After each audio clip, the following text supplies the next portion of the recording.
Hello friends आज आको नतुन एटा video लै आज आपनालोকৰ লগত आलोचना কৰিম 36/60 फीट बिल्डिंग एखনৰ प्लेनिंग তাৰমানে এখন 36/60 ঘৰ এখন প্লেনিং আপোনাক গুটেই দেখাম তাত কিমান কিমান খৰচ গৈ আছে কেনেকুৱা কনস্ট্ৰাকশন কৰি আছে গুটেই ডিটেইলছ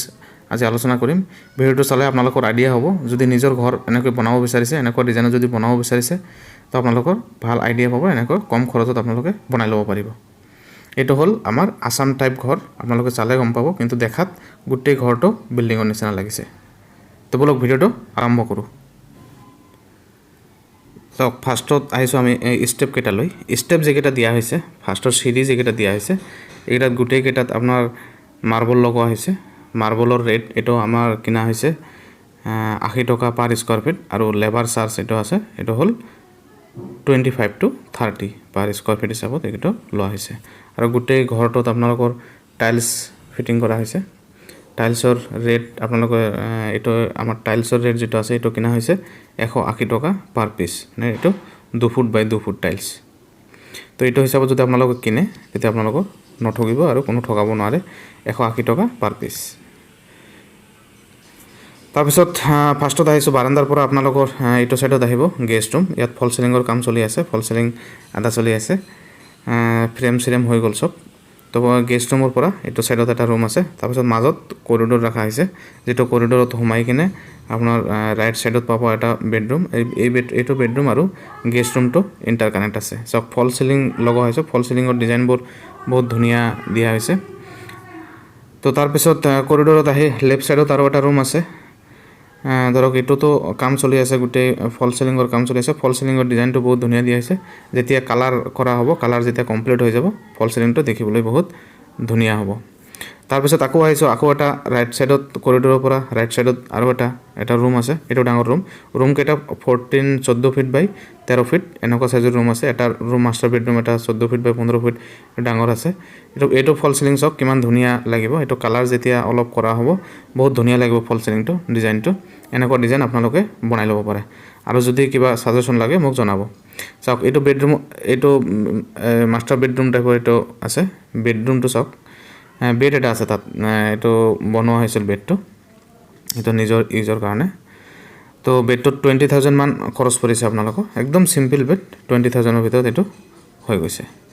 তো ইচ্ছা কৰিলে আপোনালোকে এনেকুৱা সিম্পলত বনাই ল'ব পাৰে 20000 20 to 25000 ৰ ভিতৰত আপোনালোকৰ পাই যাব এনেকুৱা বেড তো তাৰপিছত আহিছো আমাৰ নেক্সট ৰুমটো লৈ নেক্সট ৰুমটো চাওক এটো ইউজেবল হৈ আছে ৰুমটো ইউজ কৰি আছে এখানে ফেন সেন চলি আছে তাত ইলেক্ট্ৰিফিকেশনৰ কাম তাত হৈ গল ৰুমটোত এখানে তাত এটো কৰা এটো যেটিন আছে ৰুমটো চাওক ইয়াত ফল সিলিং গুটেই কেটা ৰুমৰ ব্ল্যাক ব্ল্যাক টাইপৰ ফল সিলিংৰ ডিজাইন দিয়া হৈছে আৰু কালাৰবোৰ একদম সিম্পল কৰা হ'ব যাতে ধুনিয়া লাগে আৰু এটো গ্লাছবোৰ দেখিছে উইন্ডোত যিবোৰ গ্লাছ আছে এটো অলপ ডটেড দিয়া হৈছে যাতে বাহিৰৰ পৰা ভিজিবল নহয় বস্তুটো ভালকৈ এখানে এটো অলপ ডটেড চেন দিয়া হৈছে তো তাৰপিছত আহিছে আমাৰ গুটেই আৰু এটা বেডৰুম আছে এটো আন্ডাৰ কনস্ট্ৰাকশন এটো কাম চলি আছে গুটেই ৰুমটোত এটো কালাৰ ওয়াশিংৰ কাম চলি আছে পুটিংৰ কাম ফিনিশিং ওয়াৰ্ক চলি আছে তাৰ ওপৰত কালাৰ হ'ব পুটিং শেষ হলে ইয়াত 3 কোট পুটিং মাৰা হৈছে পুটিং মাৰাৰ পিছত প্ৰাইমাৰ মাৰা হ'ব প্ৰাইমাৰ মাৰাৰ পিছতহে আপোনাৰ কালাৰ ওয়াশিংটো হ'ব ব্ল্যাক ব্ল্যাক টাইপৰ কালাৰ যেনেকৈ লগাই এনেকৈ কৰা হ'ব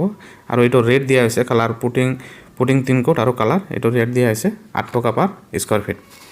লেবাৰ চাৰ্জ আৰু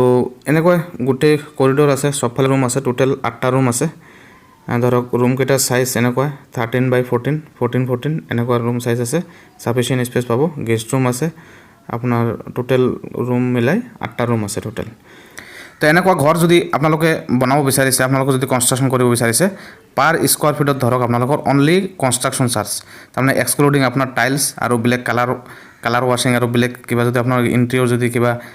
ডিজাইন কৰিব বিচাৰিছে এইবোৰ বাদ দি ফল সিলিং বাদ দি ধৰক আপোনাৰ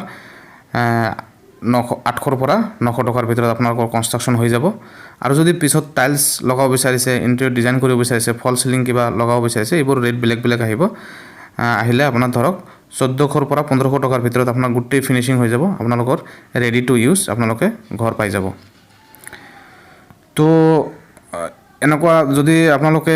ভাবিছে যে এনেকুৱা ঘৰ এখন বনাম, যদি কিবা ছাজেশ্যন লাগে মোক কমেণ্ট ছেকশ্যনত জনাব পাৰে। মই আপোনালোকক যিমান পাৰোঁ হেল্প কৰি দিবলৈ চেষ্টা কৰিম। আৰু মোৰ চেনেলটো ছাবস্ক্ৰাইব কৰি ৰাখি দিব। আৰু এনেকুৱা ভিডিঅ' মই দি থাকিম, মই আইডিয়া দি থাকিম কেনেকৈ কম খৰচত আপোনালোকে ঘৰ বনাব পাৰিব। একেবাৰে কম খৰচৰ কষ্ট মিনিমাইজ কেনেকৈ কৰিব পাৰি এইবোৰ মই আপোনালোকক দেখাম। কম খৰচ আৰু কোৱালিটি ভাল হ'ব লাগে, এইটো মতে আপোনালোকে মই ছাজেশ্যন দি থাকিম, আপোনালোকে এনেকৈ বনাই ল'ব পাৰে। আৰু যদি কিবা ডাইৰেক্টলি কণ্টেক্ট কৰিব বিচাৰিছে মোক কমেণ্ট ছেকশ্যনত জনাব, মই আপোনালোকক ডাইৰেক্টলি কণ্টেক্ট কৰিম আৰু আপোনালোকৰ যি প্ৰব্লেম হয় মই সহায় কৰিবলৈ চেষ্টা কৰিম। প্লিজ ভিডিঅ'টো মোৰ চবকে শ্বেয়াৰ কৰি দিব, যাতে অসমৰ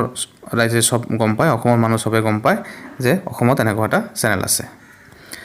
তো আশা কৰোঁ ভিডিঅ'টো আপোনালোকৰ উপকৃত হ'ব। যদি ভিডিঅ'টো ভাল লাগিছে প্লিজ লাইক কমেণ্ট আৰু শ্বেয়াৰ কৰিব। Thank you so' much.